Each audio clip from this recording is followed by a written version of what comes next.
Hello, and welcome to Life Matters, the program where we engage life issues with critical thinking and a biblical worldview. Life Matters is an educational outreach resource of Assure Women's Center in Omaha, Nebraska. Right now, your donation to support Assure's life-saving work can go even farther. Some donors have challenged us to raise $500,000, and if we do it, they will give us an additional $120,000. But we only receive the $120,000 if we raise $500,000 by June 13th. Last year, we served over 1,600 women, many at high risk for abortion. With your help, we can reach even more. Be part of this life-saving work. Go to firststeptolife.com/bot and give now. That's firststeptolife.com/bot. Welcome to Life Matters. I'm your host, Tony Clark, Executive Director of Assure Women's Center in Omaha. Today, we're joined by Teresa Kenney, a women's health nurse practitioner with over 24 years of experience, a NAPRO technology medical consultant, and the host of Hormone Genius Podcast, which has reached over 750,000 women. She works at Sancta Familia Medical Apostolate and has a heart for restoring women's health through life-affirming holistic care. Teresa, thank you so much for joining us today. Thank you so much for having me. Excited to be here. And I'm glad you're here. I'm looking forward to our conversation. To start, can you share a little bit about your background and how you became passionate about integrating faith, medicine, and pro-life advocacy in your work? Absolutely. So I'm from here in Omaha, Nebraska, born and raised, grew up in a great family. And, you know, a lot of us, I think, attribute sometimes our family to who we are. And I really do in my situation. My parents, my dad was a teacher at North High School. My mom, a stay-at-home mom. We had 6 kids, or I'm one of 6 siblings. And when I grew up kind of in a holistic family. My mom was really into health. We had Prevention magazine in every bathroom. So I was always learning about like holistic things. And I loved that aspect. I loved the healing nature of the body and learning about that. And then I loved animals. So I loved like taking care of animals. I would always bring home a stray cat, a dog, a squirrel that fell out of the tree. I was always trying to save these animals' lives.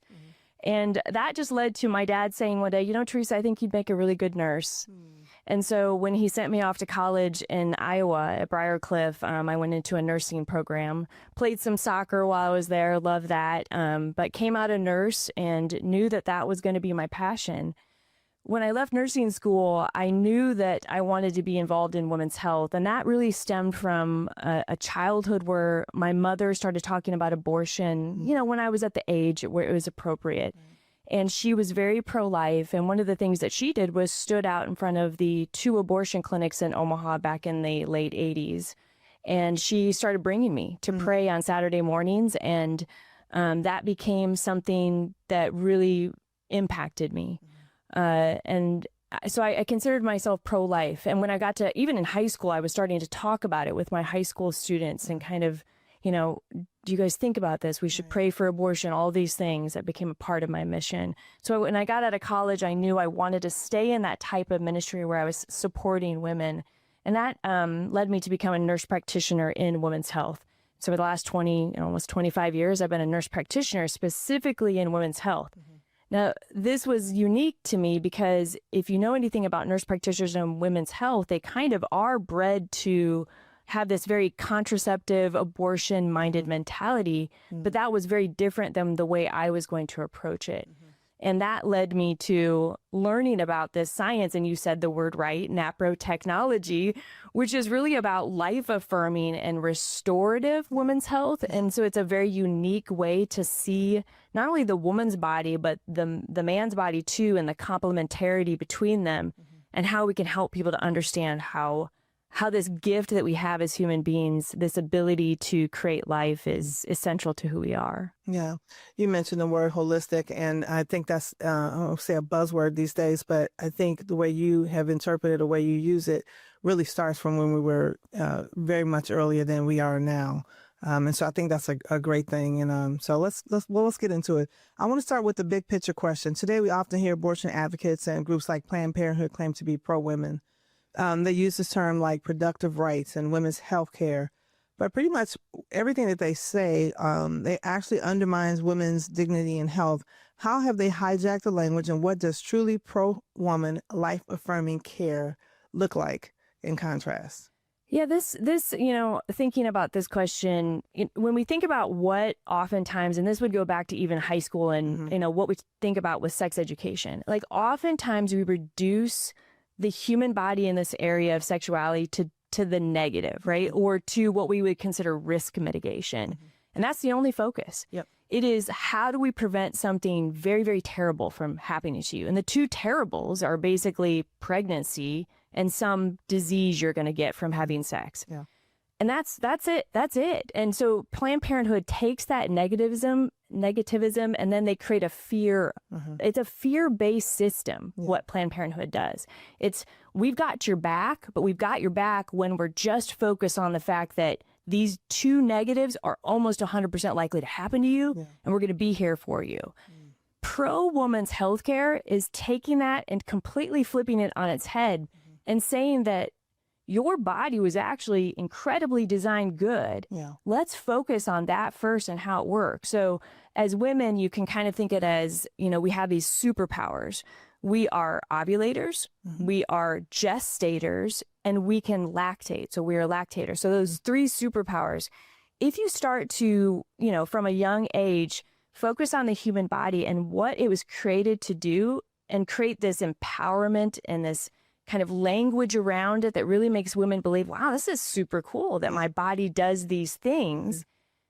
It's a completely different picture when you walk then into a high school woman and you learn about sex. Yeah. Because, most of us learn about sex without any context. Yeah. We're like, you kind of read about it in a book, or you're curious about it. Your parents didn't tell you about it. Yeah. And, now it's pretty much everywhere. But it's all, again, it's like we have no really context for the way our bodies were designed.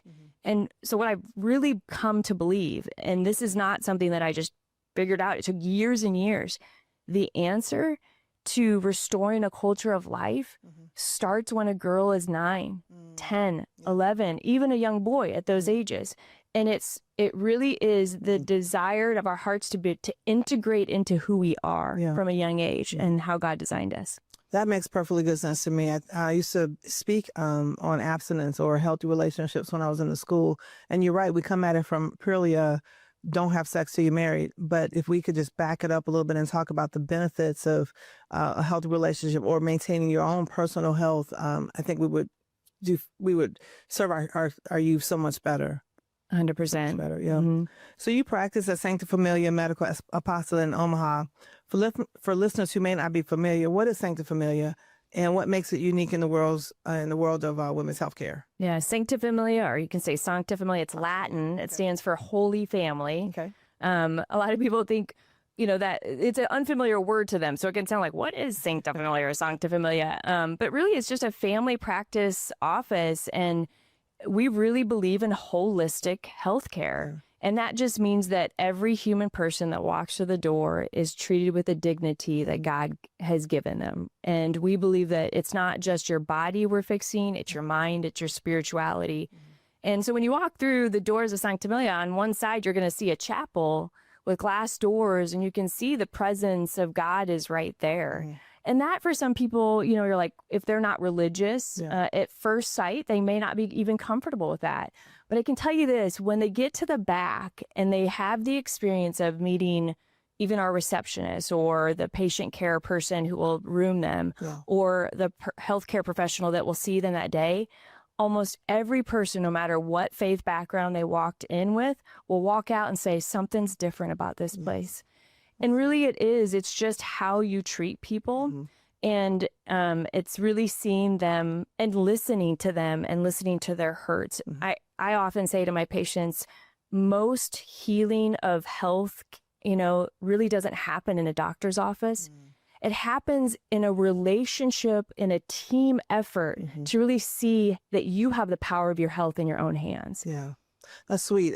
We kind of feel the same way here at Assure. We always talk about the girls may not necessarily know what to say, but they say it's different. And we just believe that's the presence of the Lord. And so I think that's really sweet.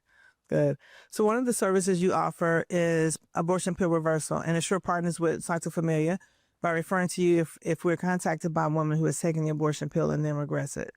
Let's talk about abortion pill reversal. For those who may not be familiar, what is the abortion pill, and how does the reversal process work? Absolutely. So the abortion pill, and I'll say this first because this is often confused, and I'm sure you know this too, Tony, that this is not the morning after pill. This is not the one that you stop at the pharmacy, get from the pharmacy counter, where it's to prevent pregnancy after an unprotected active intercourse. This is a confirmed pregnancy where a woman has chosen to terminate her pregnancy and is going to do it through a process of medication. Mm-hmm. And in Nebraska in 2023, I just looked at the statistic, 82% of all abortions in Nebraska were medication abortions, or sometimes referred to as chemical abortions. Mm-hmm. The process of having the actual abortion is to get these medications through a healthcare professional. Many times now it's done through telemedicine. And it has to be done within a certain amount of weeks gestation. It really is supposed to be through 10 weeks of gestation and not after that point. It becomes more dangerous. There's two drugs. One is called mifepristone and one is called misoprostol. The first drug, mifepristone, is an actual drug that blocks progesterone. So it literally blocks the action of the hormone progesterone at the receptor site of the lining of the uterus. That would cause the baby to, in a sense, detach from the lining of the uterus or lose its source of life, giving nourishment of this hormone progesterone. And then after 2 to 3 days, then the patient is told to take a second set of medication, actually 24 hours later usually, but it's misoprostol, and that is a drug that basically expels the pregnancy after it has been lost, and that's in a sense a forced miscarriage, but it's happening because of the medication. Yeah. I think people don't really understand. Thank you for explaining that. I don't think people really understand that young ladies are taking this abortion pill and then going home and having a miscarriage. And I think anyone that has suffered a miscarriage probably understands a little better, but I just don't think the general public understands that we're sending girls home to potentially have a miscarriage all alone in their bathrooms. And just the consequences of those actions down the road is really harmful to that young lady's psyche, her emotions, and it's just a travesty. Absolutely. I mean, and when we think about that, I mean, having an abortion, no one wants an abortion, right? Like that's not a choice anyone is excited to make. So they're already distressed. They've already probably anguished about this decision. And then, like you said, to be alone and having this process happen to them.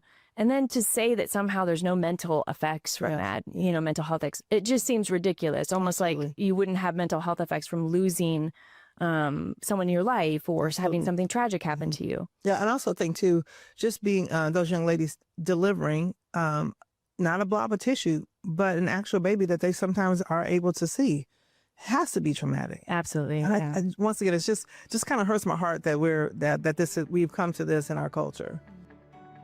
Hi, this is Kyle with Assure Women's Center. Right now, your donation to support Assure's life-saving work can go even farther. Some donors have challenged us to raise $500,000, and if we do it, they will give us an additional $120,000. But we only receive the $120,000 if we raise $500,000 by June 13th. Last year, we served over 1,600 women, many at high risk for abortion. With your help, we can reach even more. Be part of this life-saving work. Go to firststeptolife.com/bot and give now. That's firststeptolife.com/bot. Thank you. So there's a lot of misinformation circulating around abortion pill reversal, also known as APR. What does the science say about its effectiveness and safety? The science at this point says that it's effective and the safety is definitely there to do the reversal. Yeah. Now, I'm not going to say there definitely needs to be more study on it, but at this point, we have some what we call retrospective studies that have looked at over 600 patients and shown a 66% success rate at reversal. There's been a couple of other smaller studies that shown over at least 50% success rate. And so we know that it's successful. And if you are a woman who has decided to, change her mind or have that second chance at choice is what we kind of call it. I mean, I don't know a more desperate situation that a woman would be in when she knows that she's about to lose something very important to her, the life of her child. and to not want that to happen, and that she's already taken this pill. So, you know, and then the safety of it, we know that progesterone, so we'll talk about the reversal. The reversal actually uses progesterone, which is the hormone that we discussed that is being blocked in the action of that first medication, mifepristone. So it literally is the antidote to the drug that you gave the first time. And I don't know why there's so much controversy around this, because it's kind of as simple as if you walked in the hospital and your oxygen level was 80%, it's supposed to be 100%. What are they going to do? Give you oxygen. Yeah, that's right. It's the antidote to the problem. So if you give a drug that literally blocks the action of a hormone that is the most important hormone to all pregnancy, we all know that. So it's called progestational hormone, progesterone. And you give progesterone in its natural form, in a sense, or what we call bioequivalent form of the human body. It just does what it's supposed to do, which is protect the baby and to help the baby grow. And so it's a very safe medication, been used since the 1950s. It's been used to prevent miscarriage now. And there's 2 large studies, the PROMISE study and the PRISM study, that have proven that it's been helpful in preventing miscarriage for patients who are high risk for miscarriage. And it's been used in vitro fertilization to help pregnancies continue in that process too. So it's a long-standing, safe medication. And we believe at Sanctify, and many people believe, that women deserve that second chance to see their baby make it, you know? Yeah. I guess my personal opinion about why people are so against it, or there's so much confusion about it, is because it directly affects the abortion industry, because something that they have promoted is now being reversed. And it's just a culture of death. And they don't want anyone to believe that it's possible that a woman would regret having an abortion. Absolutely. Absolutely. So can you share a story or experience, maybe even generally, that illustrates why this work is so critical for women who regret starting a chemical abortion? It's so critical because these are women who are people that love their children. And what you see on the end of a successful abortion reversal, and we've seen this now, I mean, I think we have around 30 cases of reversal that have gone through and been successful. And we're hoping to publish those results too, to kind of help this process of people seeing this is a valid choice. When those women come back to you and say, I cannot believe this worked. Like, they're just as surprised. We're kind of all surprised, like, this works. And then they're showing you their baby, and they're so grateful. They're grateful to God. They're grateful to you. They're grateful that they had, again, the chance to take a situation that seemed absolutely dire and leading towards death and bring it back to life. Well, now you've spoken about how the birth control pill is often seen as the default for women's reproductive health. What are some of the risks or drawbacks that don't even get talked about enough? Yeah, and on my podcast, The Hormone Genius, we did a podcast on this, the unknown kind of or unspoken side effects of the birth control pill. Even the known ones don't get spoken of. I mean, I often ask my patients, hey, when you were put on that medication, did they go through the risk of blood clots, you know, liver tumors, things like this?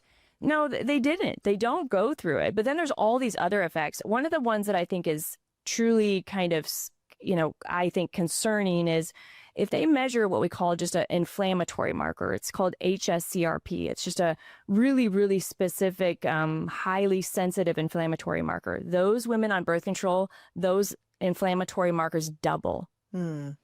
And that's concerning. They see that it causes a disruption of the microbiome in the gut. And that disruption can lead to something called leaky gut or intestinal permeability. When that happens, you've got things entering into your bloodstream that can lead to an increased risk of autoimmune disease, which they have also seen. There's a link to Crohn's disease and being on birth control. I think people don't realize that. There is also, you know, a study that shows that women on birth control literally make almost half the amount of muscle that they would normally make if they're trying to build muscle. So take 2 women going to the gym, going to go lift some weights, and I want to build muscle, right? if you're on birth control, it stunts your ability to grow muscle. And, that's interesting because a lot of times athletes, who are really high performers, they lose their periods because of their athleticism and low body fat, and doctors put them on birth control. And that doesn't help the problem because they're not going to be able to perform at their highest level if they can't have the hormones that basically make their muscles work correctly. Those are just a few, but one of the other ones that, there's so much that goes on with the brain and birth control, but they're looking at, of course, the actual changes, like physically that happen with the brain and the hippocampus. The brain kind of shrinks in certain areas. They're also looking at the way women make choices around mate, and they've noticed that women who are on the birth control actually choose men that are more genetically similar to themselves versus genetically diverse, which just an evolutionary principle is offspring need to be genetically diverse, not right. And so there's just all these unique things. There's an incredible book called Your Brain on Birth Control written by a psychologist, PhD, who is not anti-birth control. She is just trying to say, hey, we should be looking at this, and I think a lot of people in this new generation of women are asking those questions. Why do you think that this is not something that's more widely talked about? Well, I always say it's like, I always think of a woman like in the grave clasping like the birth control pill. In a sense, like we have told the culture this is more important than anything. The control of your fertility and your ability to kind of, take these pills, it trumps everything. It trumps everything.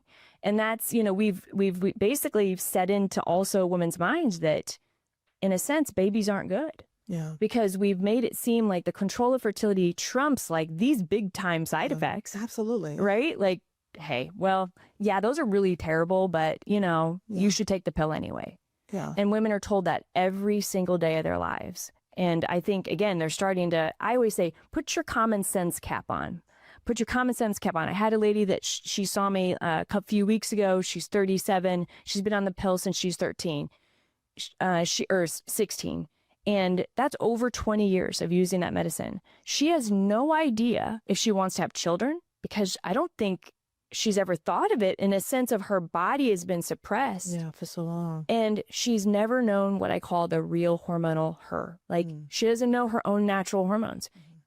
Common sense would tell you a healthy functioning endocrine system doesn't need to be shut down for 20 years. And we've never asked the question, is that an okay thing to do to women? Like true feminism is like caring about women. Really, should we take synthetic hormones that disrupt the endocrine system and put women on them for year after year after year? Well, it seems like, on one hand, we think we have control of our bodies or our desire to have babies, but we're really losing control of our bodies by taking the birth control pills that we think are giving us the control. It's a really good point. Wow. Well, how does hormonal birth control tie into a broader cultural mindset that separates fertility from womanhood? You kind of touched on that a little bit. And how does this affect the pro-life movement? If you just look statistically, right, at the pro-life movement, in a sense, abortion's been around before birth control, but everyone thought that birth control would be the answer to abortion. And still people think that. But if you just looked at the trends, like the data doesn't lie. When birth control flooded into the culture, abortion rates skyrocketed. And it's even written in, I think, to Planned Parenthood versus Casey that the way I think the judgment kind of read that we need abortion as a backup to failed birth control. Like everybody knew birth control would have a failure, but then give it to a 15 and 16-year-old, like of course it's not going to be taken correctly and used the right way, right? So what are you going to do when you're telling people that they have a way to control fertility so they're going to be able to have sex whenever they want, but then that doesn't work? Well, this is the experiment we tried. And the experiment is now close to 70 million abortions in the last, since 1975. Yes. I mean, so it didn't. It threw gasoline onto a fire, in a sense, a fire that I think everybody knew wasn't a good thing. You can go back to listening to Bill Clinton back in the day. no one thinks abortion is a good thing. We want it safe, legal, and rare, right? Well, that mantra has changed, right? I would like to go back to that. That seemed bad at some point, but now you're like, guys, what has happened? Yeah. What you do is you have created a system where we have not built now, we're turning a culture that was built on family, right? The foundation of family, the economic, the cultural stability of our country being in two people who believe in a partnership together and they create this life together. And that makes the world go round in a sense. And we've now told a lie that you don't need that. Yeah. That you can be happy without children, that you can be happy without relationship. Yeah. And, from my faith, what we learn is that we are image bearers. Yes. We are image bearers of God and this Trinitarian type of love. And if I can just get people to listen to me from a spiritual standpoint, what contraception does is it literally takes a part of the Trinity and says, you have no value. And where that value is love. Yeah. Because it's the Father, right? God the Father, Son, Christ. Christ gives back all this love, perfect love between the two. And what does that perfect love have to do? Explode outside of itself. Yeah. Perfect love absolutely has to explode outside of itself. And contraception puts a halt to that. And you can see it in every single place in our culture, from divorce to abuse to children without fathers, like abortion rates, pornography, all of it is tied to our lack of believing that the way we are created by God, this ability to create eternal souls on this earth, is somehow not good. Yeah. Please join us next week for part 2 of our interview with Teresa Kenney. We want to thank you for joining us on Life Matters this week.